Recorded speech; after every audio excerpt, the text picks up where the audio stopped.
Nous avons rencontré les participants. Les participants sont dans la session. On aimerait commencer tout le monde à, au premier forum virtuel pour l'Assemblée ici, les co-porte-paroles et les porte-paroles des différents partis politiques avant l'élection qui se tiendra le 28 avril 2025.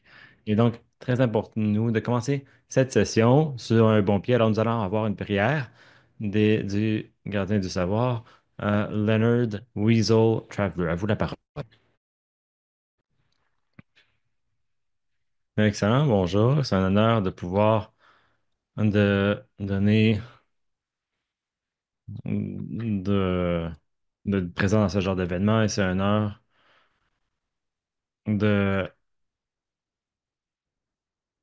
d'en appeler à notre Créateur et source de vie pour être avec nous en cette session.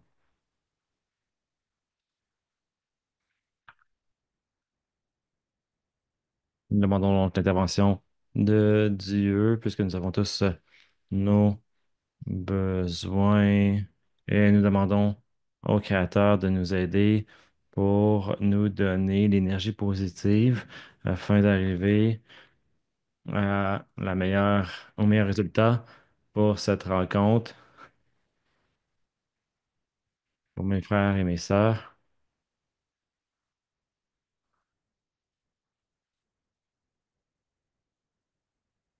Nous avons besoin de beaucoup de choses et ainsi nous voulons que le gouvernement aussi nous aide à le faire. Alors ma prière et pour cette aide, ce soutien pour tous ceux qui participent à cette session en virtuel. Je vais dire quelques mots dans ma langue.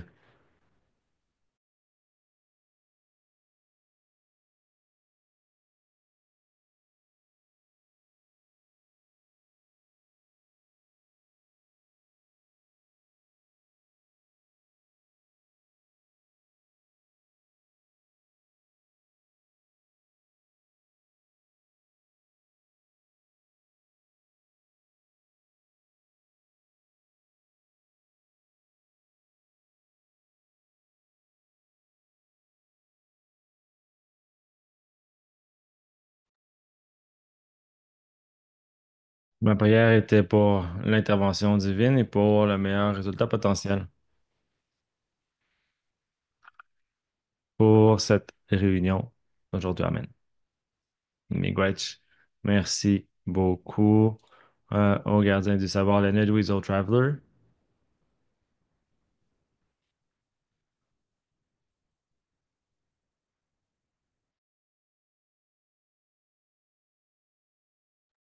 Mon nom anglophone est Adam Fiddler et je vais modérer cette session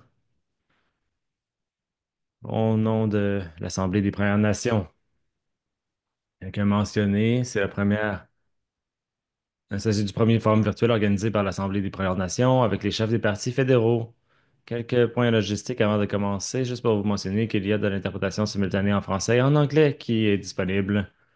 Vous pouvez cliquer le bouton d'interprétation au bas de votre écran pour choisir la langue de votre choix, les qu'on englobe aussi.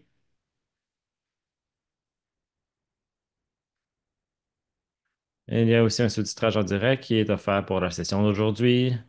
Je crois que tous les participants ont reçu le lien qui figure dans le courriel et vous pouvez cliquer donc sur ce lien. Il est aussi disponible dans cet événement et juste un rappel aussi que cette session en virtuel sera enregistrée et elle sera publiée ensuite après chacun des forums.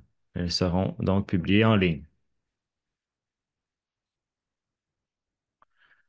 Révisons l'horaire d'aujourd'hui. Nous allons commencer avec des remarques du chef Cindy Woodhouse Nepinac.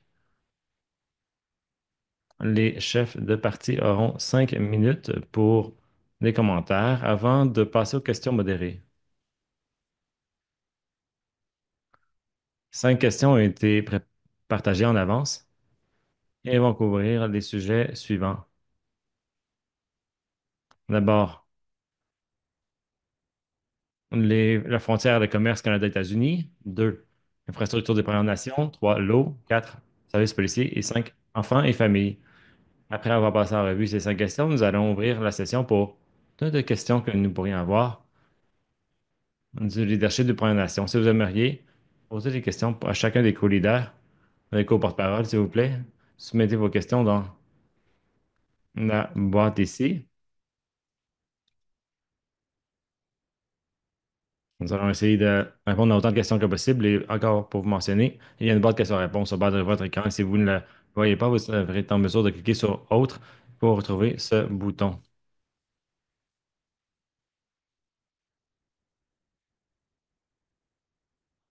Après la question-réponse, nous allons inviter les, les chefs et ensuite une prière de clôture pour finir sur un bon pied avec Lizard, Leonard Weasel Traveler plutôt. Alors, c'est un plaisir d'avoir Cindy Woodhouse Stepinac qui a été élevé au Manitoba et Chief Richard Woodhouse a été le signataire du traité numéro 2 qui est l'ancêtre de Cindy. Elle a commencé comme dans son rôle le 7 décembre 2023, devenant la plus jeune femme et mère à tenir ce poste. Alors, j'aimerais inviter la chef nationale, Cindy Woodhouse-Nipnack, pour les remarques initiales et bien sûr pour présenter les co-porte-parole des partis. Mon nom est Cindy Woodhouse-Nipnack. Je viens de la Première Nation Chimiwach. Euh, Merci d'avoir commencé cette session. Miigwech à tous, et c'est un plaisir ici. J'ai été élevé donc à Pinamotang dans la Première Nation, Manitoba, et c'est un plaisir de voir donc qu'est-ce qui se passe dans notre pays, de poser des questions sur ce sujet. Alors merci de, euh, de tenir ce genre de session, alors que l'on parle du genre de pays que nous souhaitons avoir. Encore une fois, j'aimerais vous remercier pour ces prières, pour les chefs présents, les leaders, les Premières Nations, les membres des médias, oui, plutôt, pour être présents ici. C'est un plaisir de vous rejoindre en direct du territoire du traité 1. Et la session d'aujourd'hui est la première d'une série de forums en ligne que tient l'Assemblée des Premières Nations avec chacun des chefs des partis fédéraux avant l'élection du 28 avril. Ces sessions sont enregistrées et seront publiées ensuite pour l'élection. Ainsi, tous les Canadiens des Premières Nations vont pouvoir entendre ce que les chefs ont à dire. C'est la première fois que l'APN publie ce genre de série avec les chefs des partis. Alors, j'aimerais remercier les membres du personnel pour s'assurer que les choses se passent bien et que les chefs des partis aussi peuvent mentionner les sujets d'importance aux Canadiens. C'est une première édition pour nous et 2025 est l'année, je pense, où nous devons le faire. Non seulement pensons, est-ce qu'on pense justement à une ère de colonialisme américaine, mais nous avons vu aussi au 10e anniversaire de la Commission Vérité et Réconciliation et ses appels à l'action. En entrée de jeu de cette campagne, nous avons mentionné que le succès économique et la stabilité future du Canada dépendent des Premières Nations et leur partie intégrale dans les processus décisionnels. Notre traité reconnaît dans le droit international que plus de 160 milliards de dollars de projets devraient être lancés sur nos territoires protégés pour les 10 prochaines années. Ils ont été mis en lumière pour cette élection, mais pour le bénéfice de ces projets sont dans les billions de dollars, représentent une pierre angulaire de la croissance du Canada, mais il faut une acceptation. Et pour tout cela, l'Assemblée des Premières Nations a publié un document qui capture les priorités des Premières Nations pour que chacun des partis les considère. Ils ont été envoyés, il s'appelle Prospérité à tous. Nous l'avons envoyé à toutes les Premières Nations. En plus de tout cela, et des résolutions pour les chefs en assemblée. La prospérité pour tous reflète la justice pour aussi les femmes et les filles disparues ou assassinées, la Déclaration des Nations Unies sur les Autochtones. Il mentionne aussi des demandes par rapport à la conciliation économique pour le commerce américain, la mobilité intrafrontalière, les services policiers sur les territoires, sur l'eau potable et sur le bien-être des enfants, des familles et l'environnement. Alors, nous allons aborder chacun de ces points sur le forum d'aujourd'hui et c'est un énorme plaisir pour moi de vous présenter et de vous souhaiter la bienvenue au leader et mon amie Elisabeth May. Et se présente encore dans ma circonscription. Elle a d'abord été élue en 2006 et elle a servi dans ce rôle depuis 13 ans. Elle a été élue pour euh, co-gouverner ce parti en 2002. Merci beaucoup, Elisabeth, mais d'avoir été une défenseur de l'environnement, des Premières Nations au Parlement, oui, avec le co-porte-parole Jonathan Penneau, oui, qui a été élu co-porte-parole en 2022. Jonathan Penneau se présente dans Outremont, Montréal. Merci beaucoup d'être présent. J'aimerais remercier Adam Fedler de prendre le temps pour gérer ces sessions. Et il fait toujours un excellent boulot dans nos assemblées et c'est un énorme plaisir de l'avoir avec nous aujourd'hui.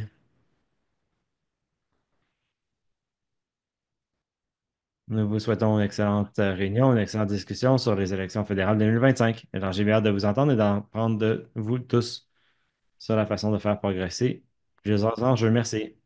Merci, chef national Cindy Woodhouse-Nepinac. En ce moment, nous allons prendre 5 minutes et donner la parole au co-porte-parole. Merci, c'est un honneur d'être avec vous. Je pense que l'on partage 5 minutes et je vais donc être respectueux de ce temps qui m'est imparti. Je voulais simplement commencer, si je peux, Jonathan, avec un Witch Mig Witch et l'honneur aussi d'être avec ce panel et d'identifier aussi avec mon ami Cindy Woodhouse-Nepinac. Eh bien, je porte la jupe rose que vous m'avez donnée avec beaucoup de gratitude. Je la porte dans de nombreux événements et cette cérémonie aussi sur l'eau lorsque vous avez été nommé comme chef national à Winnipeg. Je vous souhaite aussi beaucoup de succès dans votre rencontre et rencontrer vos parents aussi, je vais te dire. Bon, bref, je ne devrais pas prendre trop de temps. Là, je commence à vraiment creuser trop loin là. Alors, j'aimerais remercier Adam Fiedler et Leonard Wizzle Traveler d'avoir commencé la session sur un bon pied. Je dois mentionner que je vous parle aujourd'hui du terrain Owisinich sur le sud de l'île de Vancouver dans la langue des gens qui occupent alors, les peuples qui détiennent ce territoire depuis un long moment. Et c'est fantastique de réaliser que sur ces appels, nous avons aussi un excellent leader ici et de l'excellent travail aussi qui est fait. Et de toutes les Premières Nations aussi au Canada, je devrais dire deux choses avant de donner la parole à Jonathan. Oui, parce qu'il y a beaucoup de choses à couvrir. Demain, je, j'annonce la plateforme, la planche, en fait, si on veut, sur les enjeux autochtones. Je fais un suivi de ce qu'il appelle les enjeux qui ne sont pas mentionnés. La réconciliation autochtone en est un. Le climat, deux des enjeux cruciaux qui ne sont pas vraiment débattus. Alors, ce sera un honneur de présenter une partie de notre plateforme aujourd'hui et de répondre à des questions encore. Mais Gwitch, merci d'avoir envoyé vos questions à l'avance. C'est un énorme honneur de partager que le Parti vert n'a pas de porte-parole, plutôt de chef qui est hiérarchique. Nous sommes des co-porte-parole et co-chef ou co-porte-parole. On n'a pas de hiérarchie descendante, on n'a pas de discipline de parti, les gens représentent la communauté. Il n'y a donc pas de hiérarchie. Nous essayons de changer les attentes par rapport au colonialisme, l'exploitation. Il y a des années, nos membres ont adopté la doctrine de la découverte pour s'assurer que la réconciliation nécessite une relation de nation à nation et un respect vers la souveraineté autochtone. Nous avons aussi, bien sûr, articulé notre plateforme sur les peuples autochtones et les droits autochtones. Nous avons confirmé aussi l'entente pour les appels à l'action de la Commission de la vérité et réconciliation, le travail aussi des enquêtes sur les femmes et les filles disparues ou assassinées. Nous allons mettre en action ces appels à l'action, oui. Alors, à toi la parole, Jonathan. Merci, Elisabeth. C'est aussi un énorme honneur d'être présent. Merci à Mme Fettler, Madame la chef nationale. Euh, vous rejoins depuis des territoires traditionnels des Kané et Aga. Et c'est un honneur chaque fois que j'ai l'occasion de participer dans ce genre de forum afin d'en apprendre plus et d'entendre parler des enjeux des peuples autochtones à travers le pays. Nous avons beaucoup de travail et de pain sur la planche à faire au Canada pour respecter le travail difficile qu'exige la réconciliation qui est nécessaire. Et aussi, ça peut être difficile de voir en tant que Québécois que ce travail est, eh bien, prend du retard au Québec, probablement plus que dans d'autres provinces. Et je pense que de façon collective, nous pouvons continuer à faire avancer les choses. Elisabeth a mentionné justement des points qui manquent à l'appel. La réconciliation, cette élection a justement cruellement manqué à l'appel. Elle n'a pas été mentionnée comme étant une priorité par les médias qui sont bien occupés avec ce qui ça- se passe au sud de la frontière. C'est donc un plaisir de discuter des enjeux qui sont prêts. Tout ça, alors, c'est un plaisir d'être avec ma coparole ici pour essayer de bâtir un pays, non seulement pour demain et après-demain, mais pour les prochaines générations. Miigwech. Merci, Jonathan Penneau, Elisabeth May, co-porte-parole du Parti vert du Canada. Ce que nous avons fait, identifier 5 questions.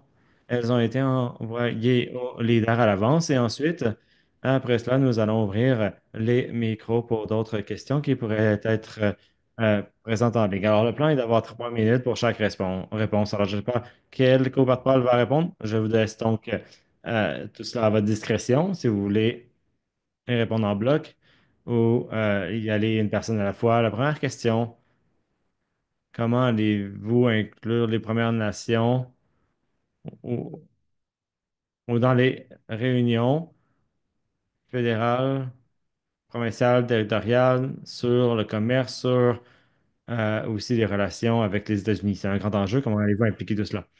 Bon, j'attends, je vais peut-être y aller rapidement. Je vais mettre mon timer ici. Les Verts ont un concept de nouveau système de gouvernance pour le Canada de façon générale qui ne demande pas de réouvrir la Constitution, mais sur chaque enjeu, les peuples autochtones devraient être à la table. Et par le biais de ce modèle, en, en Australie, de façon ironique, qui n'a pas aussi les Autochtones, mais la table des gouvernements. Alors, il y a le gouvernement fédéral, les États, qui sont comme les provinces, et les localités qui sont les municipalités. Nous avons une table en 4 cadrans. Alors, regarde un peu comme un cadran, tout cela, le fédéral, les territoires provinciaux et territoriaux, oui, le municipal et les autochtones. Donc, sur chaque enjeu, notre vision du fonctionnement canadien n'est pas une réunion de premiers ministres, mais plutôt que chacun à la table va guider son canot dans la même direction en même temps, afin de choisir aussi par consensus un objectif qui est national pour ensuite travailler à l'effectuer. Donc, nous n'avons pas de discussion avec le commerce ou sur tout autre enjeu avec les États-Unis sans avoir le leadership autochtone à la table. Et Jonathan, je pense que je vous ai laissé environ 1 minute, peut-être.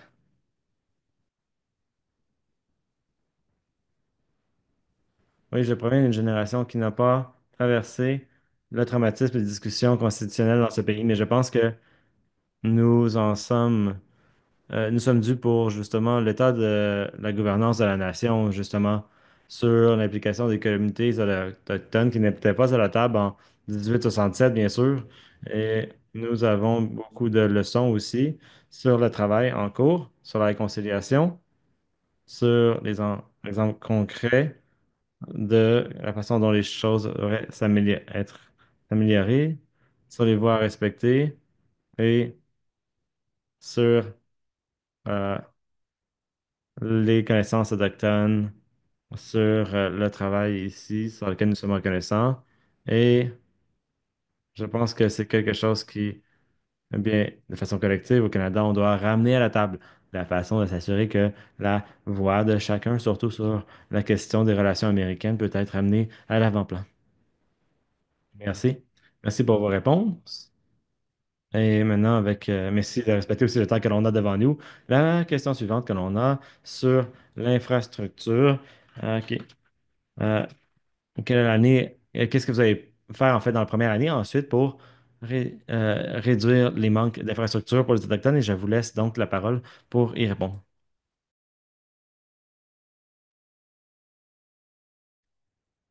C'est vous qui êtes à l'année des deux, allez-y.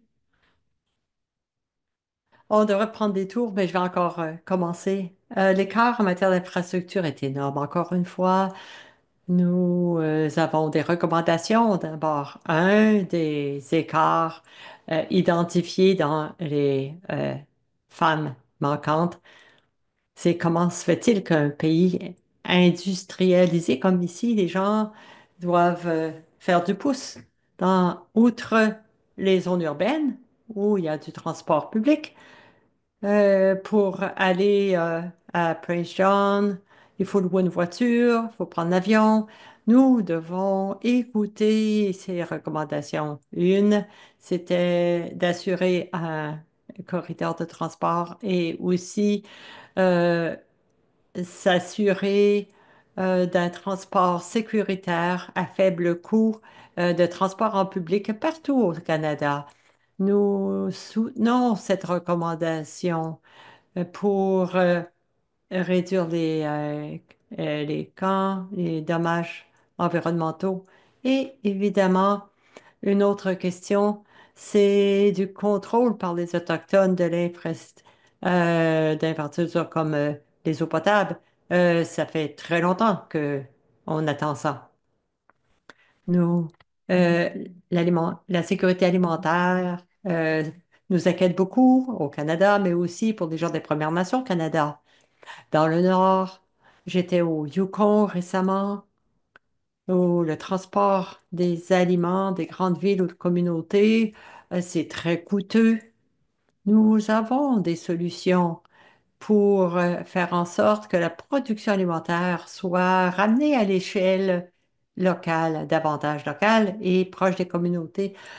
Donc, afin de travailler avec les gouvernements fédéraux, provinciaux, mais aussi obtenir les investissements nécessaires pour que nous puissions mettre de l'avant ces produits et réduire le coût des aliments au Canada, surtout aux communautés qui sont plus éloignées et loin des centres de production.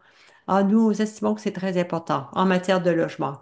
Le logement, c'est encore en crise au Canada, surtout dans les communautés des Premières Nations, dans le Nord, partout au Canada. Les libéraux, maintenant, tranquillement, essaient d'améliorer, mais les investissements doivent être beaucoup plus importants et il faut les construire, les logements, beaucoup plus vite.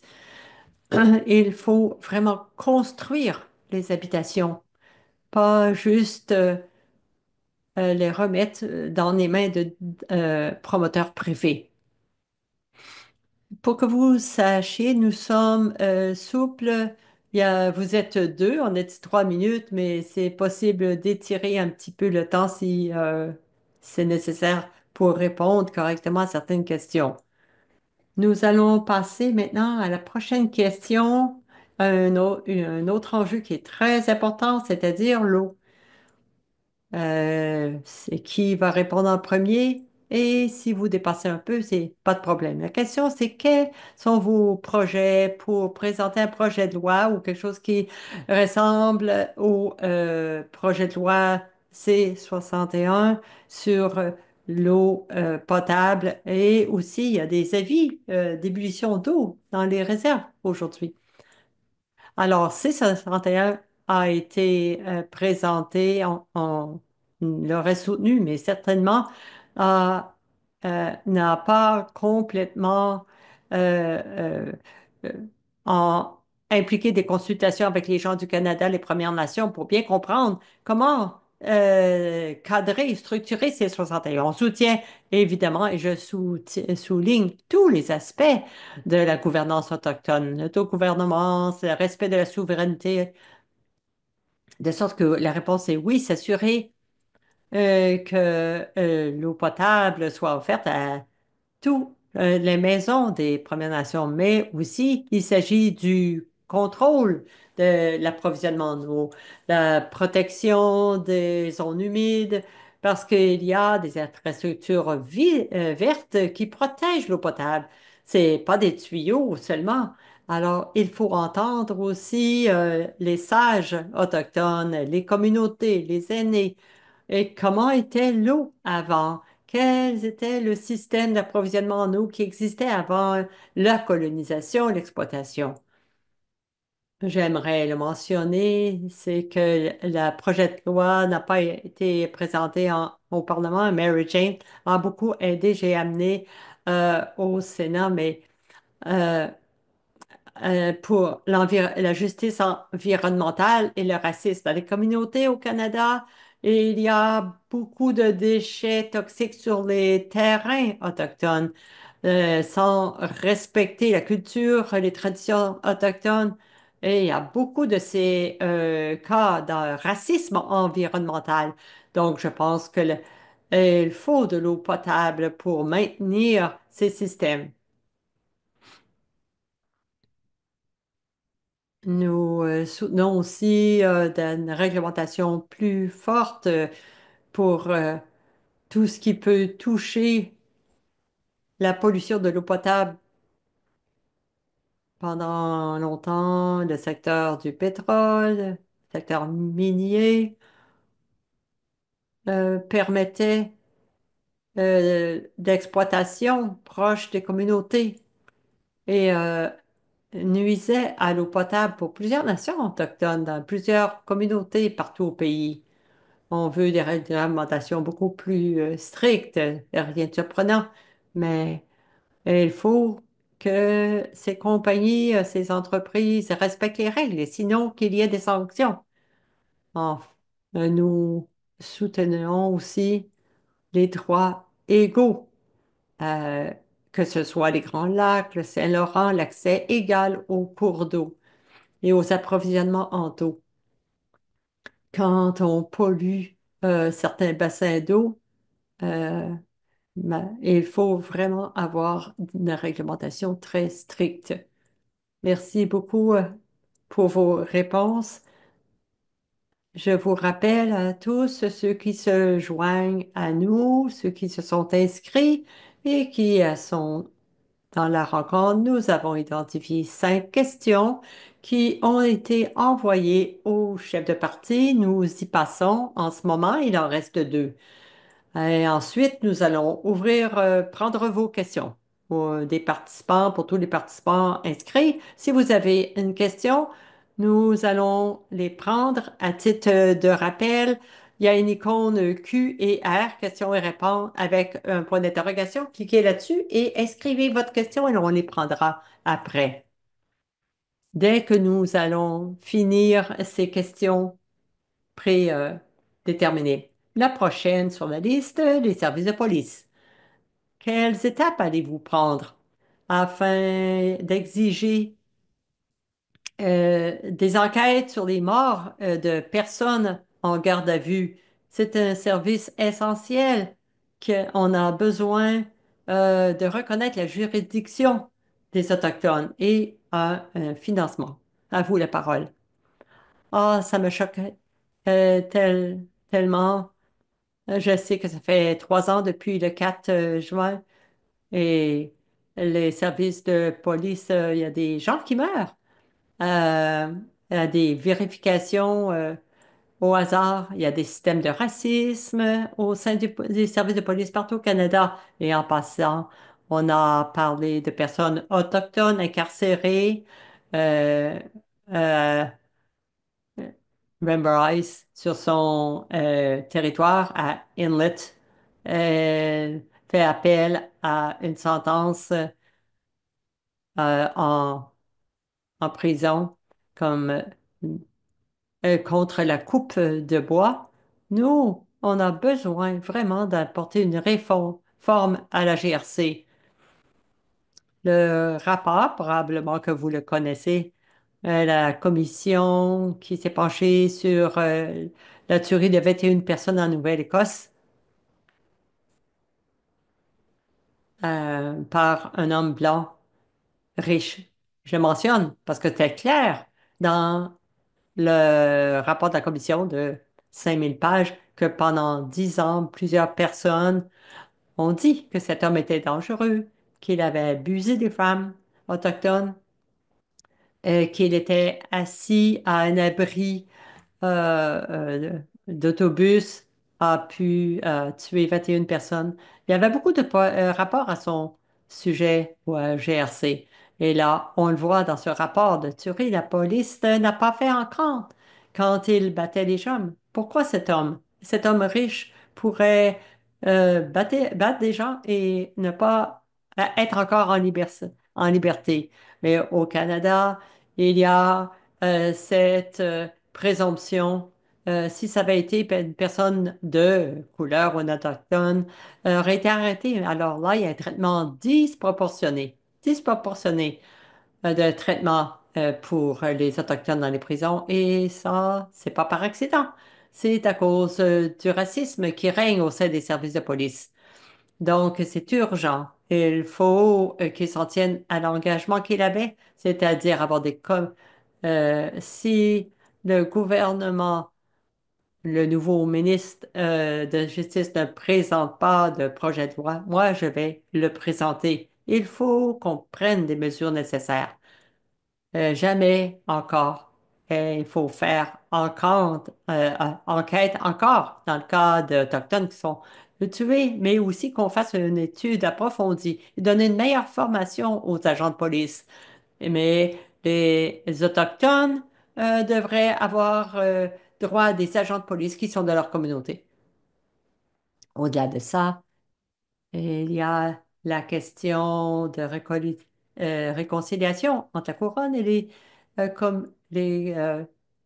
communautés. Il y a des gens qui viennent de l'extérieur des communautés et qui n'ont pas la bonne formation, et qui, compte tenu du nombre de délits qui ont lieu dans les communautés, et ne savent pas évaluer de façon culturelle le contexte, ce qui entraîne des traumatismes, etc. Donc, c'est quelque chose sur lequel on doit se pencher. On doit avoir davantage d'Autochtones dans les professions juridiques. Merci à vous deux, Jonathan Pedneau et Elisabeth May. Merci d'avoir répondu à cette question. On a dit 3 minutes, mais on pourrait étirer le temps parce que ce sont des sujets très importants. La cinquième question de la session, c'est les enfants et les familles. La question est la suivante et à vous de décider qui va répondre. Quelles mesures allez-vous prendre pour donner un financement à long terme pour le principe de Jordan et aussi faire une réforme du système de bien-être des enfants chez les Autochtones? Allez-y, Jonathan. Il est essentiel d'avoir un financement stable, permanent pour le principe de Jordan. Pour nous, il s'agit de respecter les droits de la personne, de réformer aussi le système de bien-être des enfants pour les Premières Nations. Il faut qu'ils gèrent eux-mêmes leur service d'aide à l'enfance. C'est un peu comme le système d'eau potable, s'assurer aussi qu'il y a un financement équitable pour l'éducation, la santé. Et c'est une question de justice, de droit de la personne, d'obligation. C'est plus que le principe seul. Il faut s'assurer qu'il y ait un soutien approprié pour le logement, l'éducation, la santé, les besoins particuliers. Et il ne faut pas refuser des soins à des enfants en raison de l'endroit d'où il vient, de sa communauté. Et ça, d'abord, il faut des ressources, évidemment, mais il faut écouter les gens de la communauté, leur donner le pouvoir nécessaire et les traiter avec respect.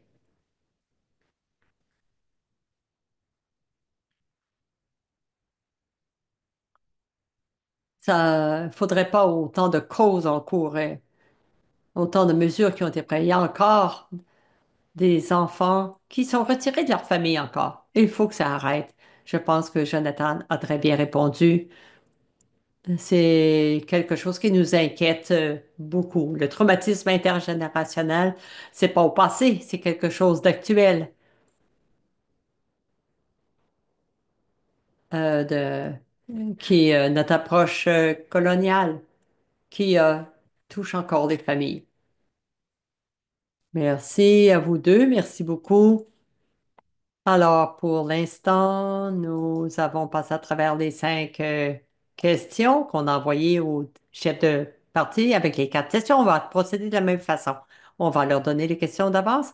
Maintenant, nous allons vous donner la parole à vous participants. Si, un rappel, les participants, si vous vous êtes inscrits, c'est pour les dirigeants des Premières Nations pays. Alors, si vous vous êtes inscrits en ligne, si vous êtes, vous êtes avec nous virtuellement, on n'utilise pas le chat comme d'habitude sur le côté de l'écran, mais nous avons une fonction, un module Q&R, questions et réponses. Si vous ne le voyez pas, vous devriez être en mesure de le voir. Il devrait y avoir un autre bouton, 3 points, plus, et là, vous aurez accès à la fonction questions. Posez vos questions en ligne et nous allons prendre quelques temps, mais maintenant, je ne vois pas de questions.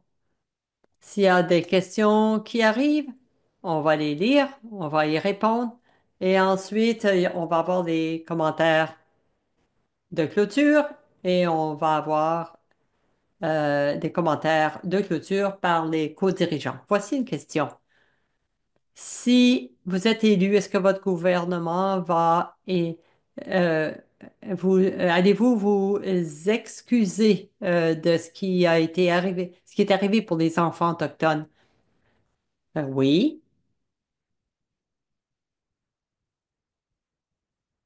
Réponse courte et précise. Oui. Et en plus de ça, il faut aussi faire réparation. Il y a tellement d'injustices qui ont touché la vie de s'excuser, c'est bien, mais je pense qu'il faut assurer un soutien de réparation. Avec tout ce que les autres partis ont dit, il faut agir. Assez de paroles. Maintenant, passons à l'action. Félicitations à un des collègues du Parlement, Laurie Inuk, la seule femme au Parlement. Elle apporte quelque chose de tellement important sur le traumatisme intergénérationnel et l'amour intergénérationnel. Il faut mettre l'accent sur le soutien et l'amour et le soin et réparation. Oui, c'est vrai, mais j'espère que Laurie sera réélue. Ben, c'est une élection, moi aussi, mais il y a tellement de bonnes personnes de tous les côtés de la Chambre. Et la voix des Autochtones, Laura Edlouk, qui est du Nunavut, on a besoin davantage de voix inuites. On a des candidats autochtones dans le Parti vert. Nous avons besoin davantage de voix autochtones au Parlement. Merci à vous deux. Il y a une question, vous l'avez abordée, mais je pense que c'est quand même assez important. Alors, on va y revenir. C'est un suivi sur votre commentaire au sujet de la justice dans les services de police. Encore une fois, vous en avez parlé déjà, mais c'est très important. La question, c'est si vous êtes élu, comment votre parti va-t-il soutenir les services de police autochtones? D'abord, démanteler la, la GRC, comment la reconstruire? Non, non, c'est les services de police locaux dans les communautés autochtones. On parle de ça aujourd'hui, mais je dois dire que dans beaucoup de communautés ailleurs, le racisme de la GRC, leur incapacité à atténuer une situation, ils prennent leur fusil. Ils ont besoin d'une meilleure formation.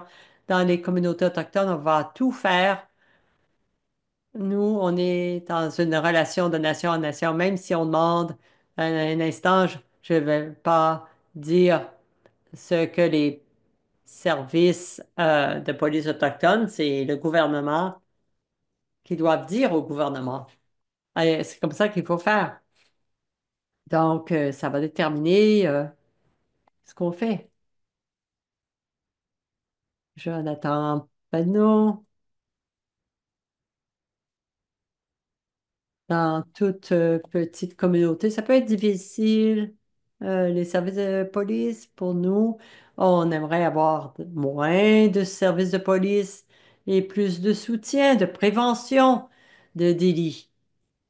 Par exemple, l'eau, la sécurité alimentaire, l'habitation, une raffirmer sa place dans la société, que ce soit reconnu est reconnu par l'ensemble de la société. C'est une façon de réduire les crimes, mais aussi le besoin de services de police. C'est le dernier recours des services de police pour tout, et c'est que ce soit dans une communauté autochtone, à Montréal ou ailleurs. Alors, notre objectif, au bout du compte, c'est de créer une société où les gens pourront vivre bien avec les gens qui les entourent, avec la nature. Pour l'instant, on a le contraire. On a le contraire, on voit les services de police comme un outil qui n'existe pas dans les sociétés dans lesquelles on vit. C'est une attitude qui est assez coloniale d'arriver avec un bâton, une arme et de fa- frapper les gens pour qu'ils adoptent des règles particulières. Donc, nos sociétés et nos économies, euh, il faut répondre à leurs besoins de base. C'est de ça qu'on doit s'occuper d'abord. Maintenant, en termes de service de police, c'est vrai. Il faut écouter ce que les gens ont besoin. Qu'est-ce qu'ils ont besoin? Comment on peut mieux les soutenir? Je suis certain qu'avant les services de police, ce serait de fournir une sécurité, un logement, de la nourriture, de bonnes infrastructures. Voilà les questions. Le gouvernement fédéral ne répond pas à ces questions. Merci. Prochaine question de Louise Natawapio de la nation Naskapi. Elle demande, quelles étapes vous allez prendre pour inclure l'histoire autochtone dans le système éducatif au Canada pour qu'ils puissent apprendre la vérité, surtout dans la perspective des Autochtones, pour que le reste du Canada comprenne bien pourquoi nos modes de vie nous avons le taux de suicide le plus élevé, le taux d'enfants qui quittent l'école. On pourrait y mettre fin parce qu'en général, et merci Louise pour son excellente question.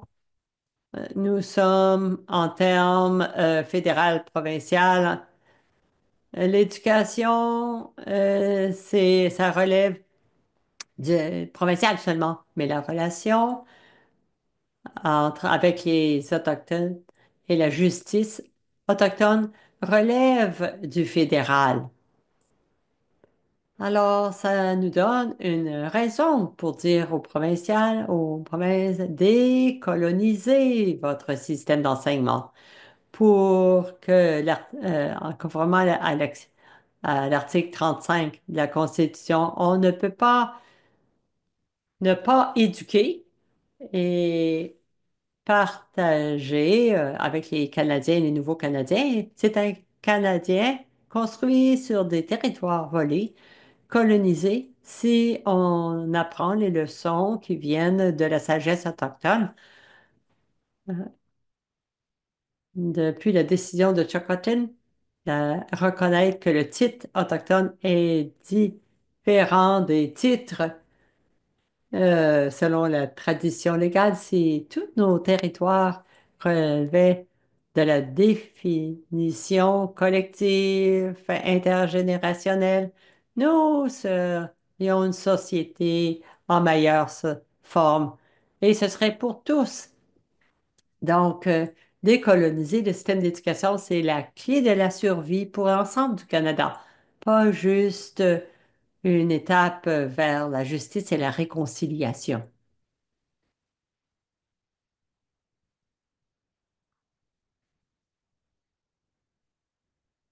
Un autre levier du fédéral, c'est de s'assurer qu'il y a suffisamment de contenu autochtone dans la télé nationale, APTN, CBC dans le Nord, mais vraiment de faire en sorte que dans les réseaux principaux, il y ait davantage de langues et de contenus autochtones.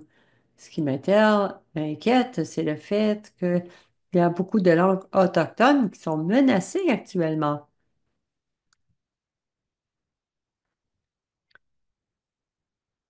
Moi, j'ai honte parce que je ne parle pas une langue autochtone. Je connais le norvégien, l'espagnol, mais ça, il faut y remédier parce qu'il y a une culture très précieuse, des grandes cultures qu'on doit mettre de l'avant. Malheureusement, comme Elisabeth l'a dit, ce n'est pas correctement communiqué au niveau provincial dans les programmes d'enseignement. Il faut que ça change. Les discussions avec les provinces sont requises, mais au niveau fédéral aussi, il y a des choses qui peuvent être faites afin de prévoir un budget pour la production de contenu autochtone.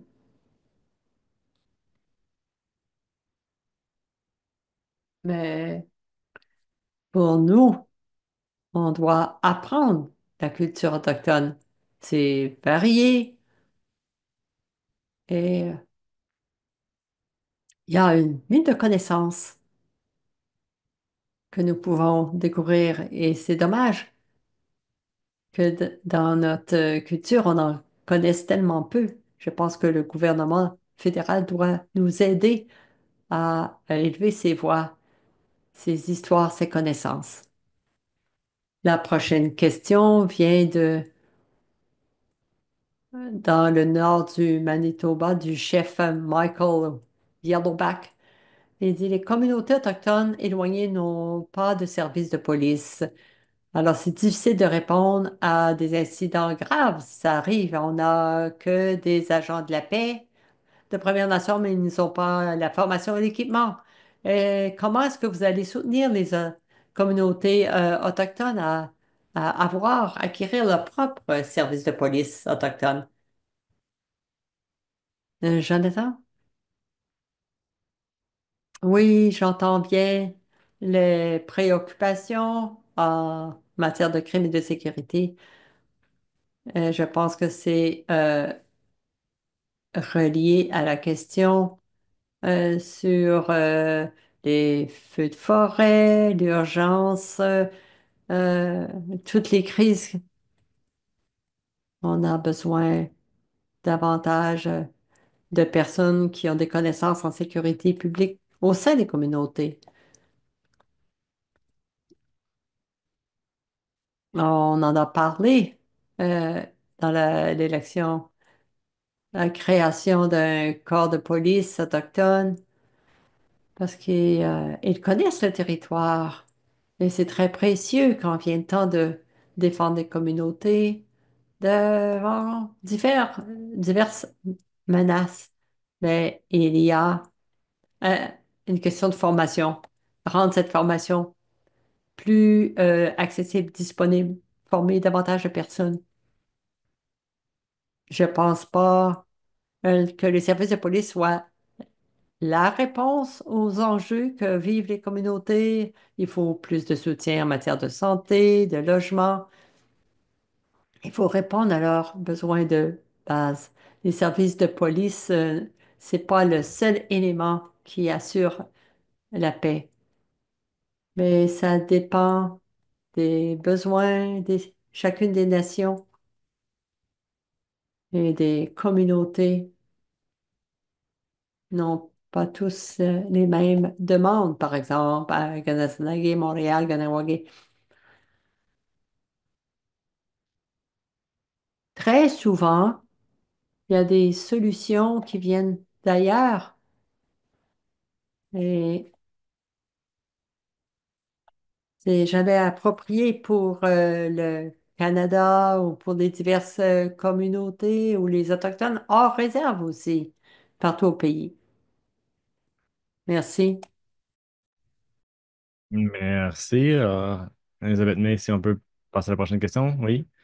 La prochaine question, dans l'autre série de questions, j'aimerais aussi euh, les combiner avec le chef Mona Horseman qui mentionne les demandes, les demandes de droit territorial. Est-ce que vous seriez d'accord, puisque plusieurs sont au point mort et il y a beaucoup de réclamations d'environ 1904. Elle mentionne aussi que elle comprend que l'approbation finale va au cabinet spécial. Alors la question est, est-ce que vous êtes en faveur de ces demandes territoriales lorsqu'elles vont être approuvées? Réponse oui, absolument. Et c'est renversant que nous avons ce genre de résolutions qui sont là, qui ne font rien et qui sont résolues. Alors oui, c'est honteux. C'est une des choses que l'on peut se dire aussi et que bon, alors, avec certains ministres, les Verts, eh bien, vous n'allez pas pouvoir influencer, mais nous, on est très bons pour s'asseoir, voir ceux qui jouent un rôle pivotal au gouvernement se modéliser, amplifier notre travail et travailler pour vous. Si vous voulez vous assurer que vos enjeux cruciaux sont livrés au ministre qui ralentit les processus. Eh bien, on n'a peut-être pas le pouvoir, mais je peux vous dire que l'on transmet les messages de façon importante pour dire au ministre, il faut lire cela. Et il y a tellement de personnes, de gestionnaires qui perdent du temps. Mais là, quelle est l'excuse? Il n'y a pas d'excuse. C'est pas comme si, euh, eh bien, c- c'est pas encore mis en œuvre pour une raison ou une autre, eh bien, ou qu'il y avait un processus judiciaire. Non. Alors, merci pour votre question. Une autre question de chef Ramona Horseman. Ce qu'elle réforme maintenant sont les cimetières des pensionnats. La question est, qu'est-ce que vous pensez de creuser maintenant et poser des questions plus tard? Ce que je pense d'abord est que les euh, partis, eh bien, les chefs de parti, eh bien, avec chef, feu chef Mary Sinclair, eh bien, a dit, il faut commencer. Et en fait, quelle est l'explication pour les enfants qui ne sont jamais revenus à la maison, les enfants d'âge d'école? Pour y arriver, eh bien, il faut physiquement le faire. j'ai mentionné que j'étais justement sur des canaux où on utilisait des senseurs pour voir à distance ce qui pourrait être des cimetières. Et on se dit que ce sont des inacceptables, bien sûr, et qu'il faut absolument regarder tout cela. Surtout, ce qui est inacceptable, c'est euh, la, ceux qui rejettent ces observations. Les institutions gouvernementales qui ont dirigé ces pensionnats ont une obligation de d'explorer où sont les enfants, arriver à des réponses. Quel est leur nom, où se trouvent les cadavres.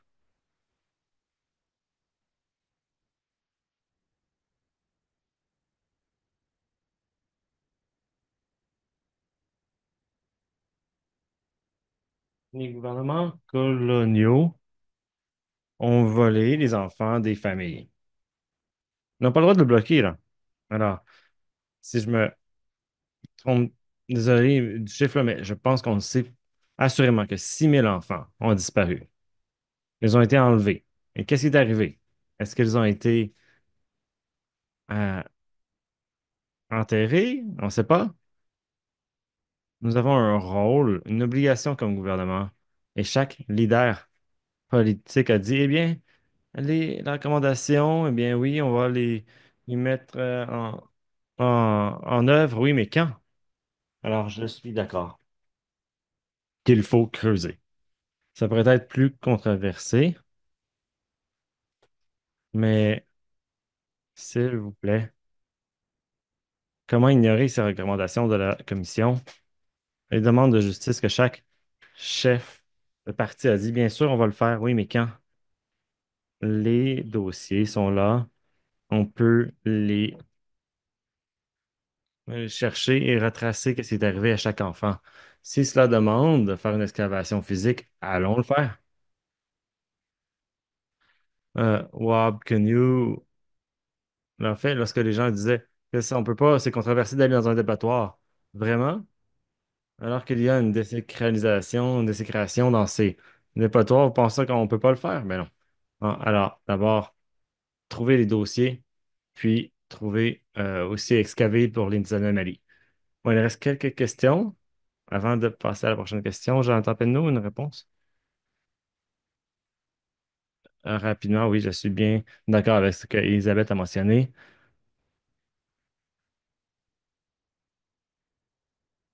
J'étais en Syrie durant le Nouvel An, là où des personnes aussi ont disparu avec à cause du régime Assad, avec des tombes non identifiées. Il y a des demandes de famille, justement, de retrouver les corps dès que possible. C'est crucial de le faire de façon respectueuse et d'arriver aux réponses de qu'est-ce qui est arrivé à ces enfants. Alors, c'est sépulture, c'est une scène de crime. Il faut donc trouver la question. Et dans ces fosses communes, bien, il faut mettre à l'œuvre les équipes légales, médico-légales. Il y a eu trop peu de progrès.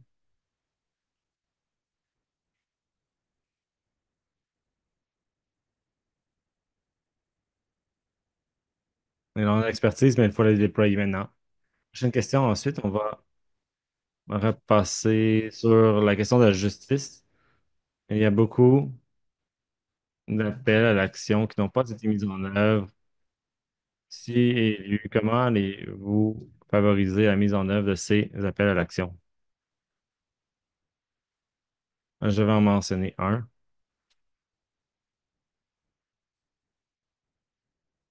Euh, de transmettre chaque dossier sur chaque enfant disparu. Il y a eu tellement d'appels à la justice, mais parce que ils touchent différents enjeux, eh bien, en tant que gouvernement fédéral, eh bien, nous devrions déjà avoir répondu à ces appels. Maintenant, comment prioriser dans une liste où il y a tant de négligence? Eh bien, j'aime pas cette idée. Je sais que c'est fou, mais il ne faut pas prioriser. Il faut le faire maintenant. Il n'y a pas d'excuse pour ce retard. Je sais que c'est coûteux et que cela prend du temps. Mais la seule façon de prioriser, je pense, serait de demander au gouvernement autochtone du gouvernement de des conseils, Première Nation, Métis, comment les prioriser? Mais ma première réaction est établir des priorités sur des enjeux qui ont été négligés pendant tant de temps. Ensuite, dire lequel est le plus important maintenant. Bien, je réfère à un monde polycrise avec des guerres, une personne folle dans la maison blanche, une crise climatique. Elles sont toutes urgentes et nécessitent une attention. Alors, je ne vais pas prioriser. Je vais dire qu'on devrait les faire toutes maintenant, mais répondre à la crise climatique devrait aussi donner des occasions pour mettre fin à l'itinérance, assurer qu'il y a un bon filet social, du soutien pour la santé mentale. Toutes ces choses sont pour le bien et sont enchevêtrées. Alors maintenant, de dire qu'on ne va pas gérer la crise climatique parce que l'on doit gérer Trump et sa crise, eh bien, non, ils font tout faire et ça nécessite une différente façon de penser. Encore une fois, si on pourrait arriver à la notion fondamentale de la sagesse autochtone que l'humanité ne comprend, ben, doit comprendre qu'il faut protéger la mère nature. Eh bien, c'est facile parce que sinon, on n'aura pas d'économie pour. Mais Jonathan, tu aurais peut-être. Je m'étends un peu là. Oui, encore une fois, je pense que il n'y a pas une façon de répondre. Il y a certaines communautés qui ont des priorités avec une partie des recommandations. Alors, comme Elisabeth a mentionné, c'est une question de consultation, c'est aussi une question de reconnaître que Ottawa, jusqu'à un certain point, a un contrôle sur les ressources financières. Et maintenant, il faut qu'Ottawa écoute les demandes des communautés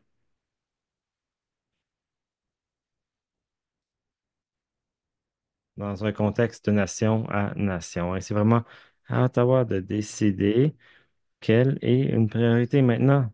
Donc, de s'asseoir avec les communautés et d'écouter leurs besoins les plus pressants et répondre actuellement.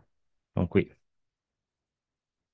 La dernière question que nous avons a à voir avec les langues. Vous allez noter que lorsque j'ai commencé à parler dans ce forum et dans cette session, j'ai parlé dans ma langue. Lorsque l'aîné Weasel Traveler a pris la parole, dit dans sa langue. Lorsque le chef euh, Levinak, eh bien, elle a aussi parlé dans sa langue. Donc, la langue est importante. Maintenant, est-ce que votre parti est prêt à reconnaître les langues autochtones comme étant des langues officielles et financer des initiatives d'apprentissage des langues de façon appropriée?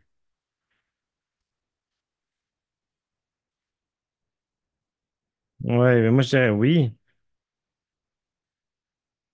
mais il faut vraiment aussi inclure le coût. L'Europe, l'Union européenne a 23 langues officielles, 27 nations. Même en Colombie-Britannique, je sais qu'il y a des centaines de langues autochtones. On regarde souvent la Nouvelle-Zélande comme étant un modèle parce que son Parlement a des sièges pour les Maoris. Encore une fois, la culture colonialiste de Nouvelle-Zélande et les Verts aussi. La Nouvelle-Zélande parle maori avec un système de co-porte-parole et un qui est toujours maori. C'est bien différent du Canada. Eh bien, il y a une que je connais en Nouvelle-Zélande et c'est le maori. Donc, le Parlement maori qui a une représentation proportionnelle, eh bien, les représentants au Parlement qui sont maoris représente le pourcentage de la population maori.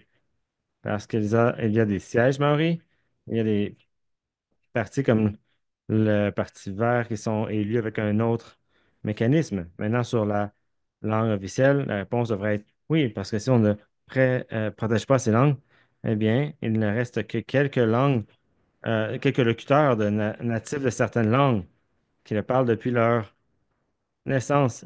Alors, je pense que justement que le Yaniyam, eh bien,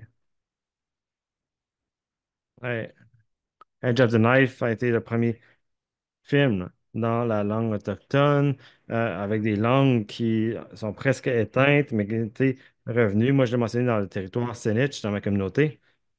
Il y a une immersion à Saint Johnton, où on peut avoir à Saint Johnton, on peut apprendre justement les prières, les chansons, la langue. Ce serait génial pour la majorité des enfants canadiens. En ce moment, nous avons deux langues officielles et la majorité des Canadiens en parlent qu'une. Alors imaginez si on était vraiment bien financé, si on était vraiment ouvert non seulement à la préservation des langues autochtones dans les communautés autochtones, mais aussi changer. Est-ce que l'on change notre langue et le cerveau apprend cette langue? Eh bien, le cerveau réapprend des choses. Et les mots utilisés, les concepts changent. Euh, et lorsque j'ai appris de Adam Olson la première version, qu'à Saint Chatton, lorsqu'on parle des arbres, c'est les gens des arbres. Et les saumons, c'est le peuple des saumons. Et les histoires reviennent à lorsque eh bien, bon, ce sont des peuples, eh bien, ça change la perspective du monde. Lorsque on arrive d'une autre culture, apprendre, vraiment apprendre cette langue change la vision du monde. Je dirais oui, mais je suis conscient aussi que dans notre plateforme actuelle, nous allons dévoiler, nous avons justement vu comment nous pouvons payer ces différents mécanismes. Alors, je dirais que d'avoir toutes les langues autochtones protégées, reconnues comme langues officielles, avec les nécessités, avec la traduction et un objectif long terme.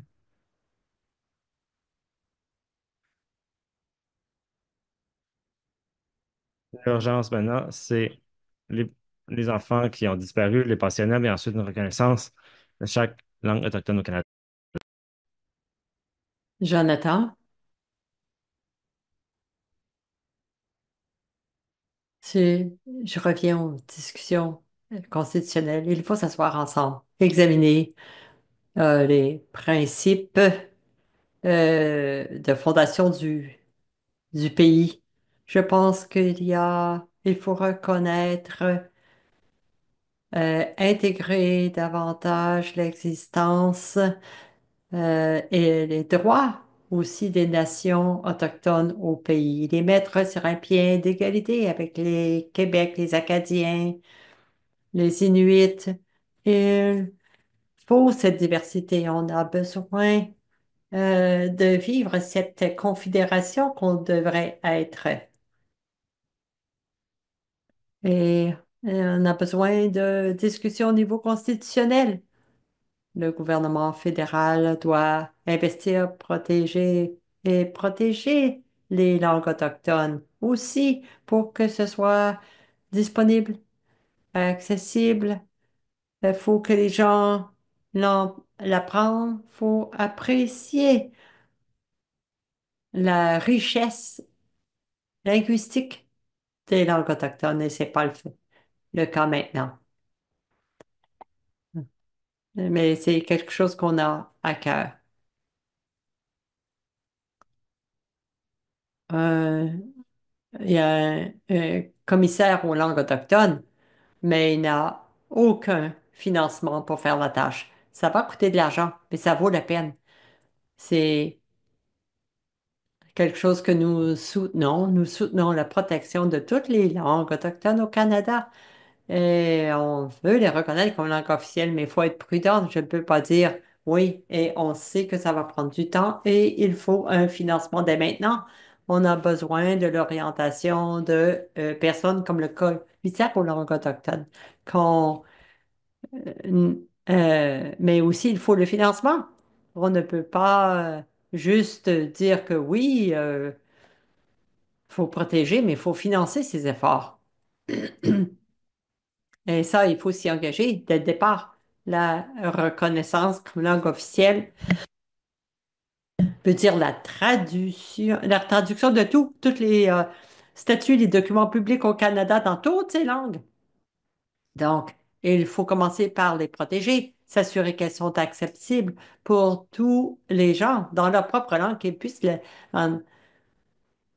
donc, avant de les rendre officielles. Alors, ça clarifie un peu la situation. Merci beaucoup. Merci à tous. Merci beaucoup. On regarde l'heure et il faut respecter l'horaire qu'on a. Je sais qu'il y a des questions qui arrivent, mais on doit terminer. Alors, en ce moment, je vais vous remercier. Merci à tous deux, les co-dirigeants du Parti vert du Canada, Elisabeth May et Jonathan Pedneau. Ce que j'aimerais maintenant, c'est vous voulez en 3 minutes faire vos commentaires et ensuite Cindy Woodhouse va faire sa conclusion. Comme commentaire de 3 minutes à vous deux. Roche, papier, ciseaux, qui commence? Bon, j'avais commencé, j'ai mon chronomètre. Là, moi, j'avais ce petit chronomètre. J'ai pas de montre électronique, mais je répète à cinquième, mais gauche, c'est une initiative si importante et je suis très reconnaissant de nous avoir inclus.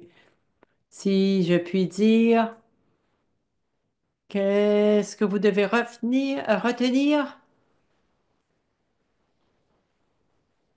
quand je vais rencontrer les créateurs, mais pas bientôt, mais j'aimerais reconnaître que j'ai contribué vraiment à la réconciliation. Frank Moss, qui était le président du conseil, c'est que la réconciliation, c'est quand je vous vois comme vous vous voyez et vous me voyez comme moi je me vois. La réconciliation, c'est pas dur. Il faut être un être humain pour nous et à vous tous. Je suis très reconnaissante du temps que vous avez consacré à cette rencontre. Jonathan? Moi aussi, merci beaucoup de me donner l'occasion d'être avec vous. Je suis nouveau en politique et j'ai bien hâte d'avoir vos réflexions, vos directives, les chefs de partis fédéraux, les premiers ministres. Je On n'a pas l'illusion de former le projet de gouvernement, mais dans le prochain Parlement, on veut être fort et vraiment être un défenseur de la réconciliation. On a besoin de vos orientations pour faire ce travail. Et j'ai bien hâte de discuter avec vous tous et avec plus de personnes dans les communautés. Merci à vous deux, mes coueches. Merci beaucoup, Jonathan Pedneau et Elisabeth May, du Parti vert du Canada. Maintenant, on passe la parole à Cindy Woodhouse-Nipenack, chef national. Merci beaucoup. Je sais qu'il y a des chefs qui ont écrit au personnel et on va quand même acheminer ces questions aux leaders aujourd'hui. Je vous remercie. Merci Elisabeth et Jonathan d'avoir proposé vos noms pour le pays. Je sais que vous avez parcouru le pays. On vous souhaite bonne chance. Je suis heureuse qu'on puisse avoir ces discussions, que vous ayez participé avec nous, les Premières Nations. Vos les chefs sont en ligne. Ils vont encourager leurs participants à s'engager avec les participants pour que nos voix soient entendues. Et aussi, outre le renouvellement de leur engagement en faveur de la réconciliation, cette élection est l'occasion pour les dirigeants des partis fédéraux de renouveler, de démontrer leur volonté de réaliser le plein potentiel d'économie des Premières Nations dans le pays. C'est pas juste de savoir s'ils soutiennent les droits des Premières Nations. Évidemment, c'est de savoir quelles mesures est-ce qu'ils vont prendre pour faire respecter ces droits. Alors, merci beaucoup de vous être joints à nous aujourd'hui.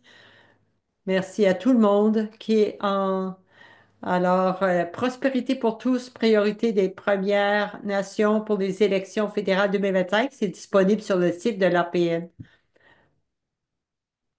On a trois autres sessions qui s'en viennent avec Jacques Médecine, le li- Pierre Poilievre et évidemment le libéral Marc McCartney. Beaucoup de discussions à venir. Merci au Parti vert, merci de leur présence et j'espère que vos candidats vont recevoir nos documents de priorité pour s'assurer que tous les autres chefs aussi fassent la même chose avec leurs candidats. Alors, créons le meilleur pays au monde et commençons par bien traiter les Premières Nations. Merci beaucoup d'être ici, Miigwech, et à la prochaine.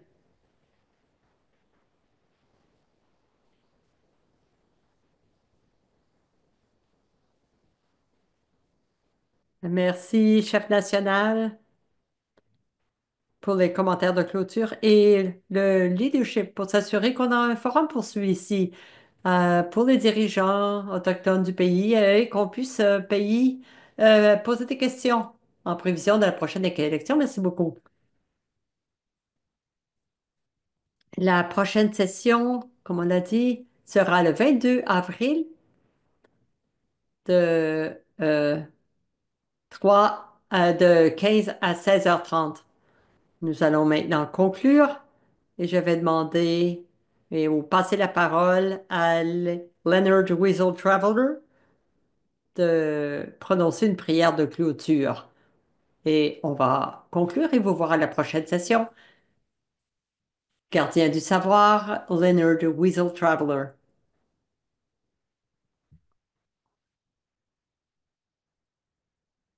Ça a été une expérience.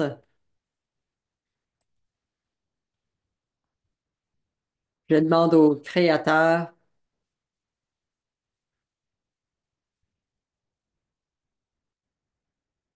de nous donner le meilleur leader qui va être là pour les gens des Premières Nations.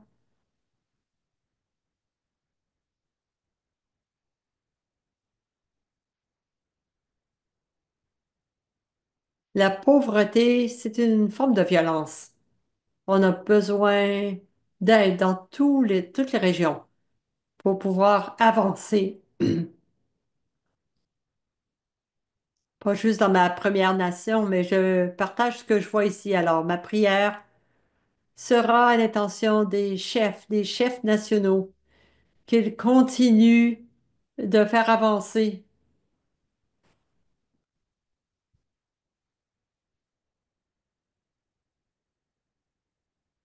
pour le pays, pour le leadership du pays.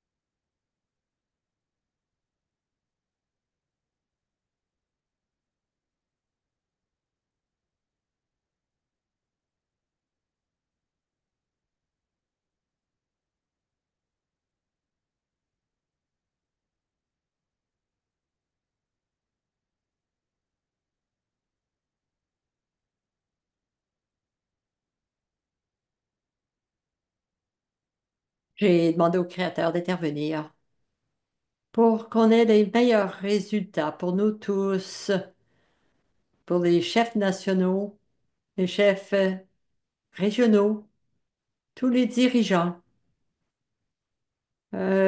pour être des champions, pour répondre à nos besoins. J'ai demandé l'aide du Créateur afin de faire avancer les choses. J'ai demandé les bénédictions pour Elizabeth May et l'autre personne, je me rappelle pas son nom, mais je vous envoie mes prières et tous ceux qui étaient en ligne. On a besoin de